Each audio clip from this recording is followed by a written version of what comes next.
Well, the coronavirus has certainly taken its toll on people who need to get back to the United States. And that includes one man and his Raleigh fiance who have been trying to get him home for months now. Earlier today, I spoke to Ian Scott from his hotel room in Mexico, and just getting there has been a real ordeal.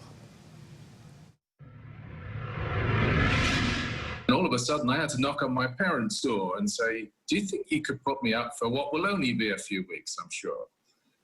3 months later, I was still there. Ian Scott was back in his home country to work out the visa and paperwork process to marry his American fiancée, Erin. This was last June, and suddenly the coronavirus travel ban meant Ian was stuck in the United Kingdom. A feeling of depression, but just feeling down because there was so much uncertainty and disruption, and I didn't have a lot of confidence that anything was going to get better. In the meantime, Erin was home in Raleigh, now facing an unexpected, prolonged engagement. You know, what exactly does that mean? And how long is he forbidden from coming into the U.S.? And, you know, ultimately, how long will the ban last? And during that time, will both of us remain healthy? Luckily, Ian had his parents to stay with, but that also brought its own concerns. Living with my parents who are getting more elderly, and they were worried about coronavirus within their own household, and having to cope with somebody who's used to being so independent there, man, it was pretty stressful. They soon found online a lot of people in the same predicament.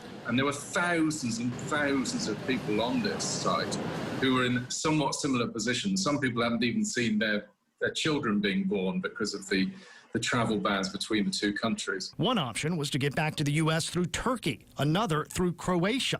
Aruba became a possibility, but Mexico started to make the most sense. But the flights kept getting canceled. Finally, after some 3 months, Ian flew from London to Amsterdam to Mexico City, then to Cancun.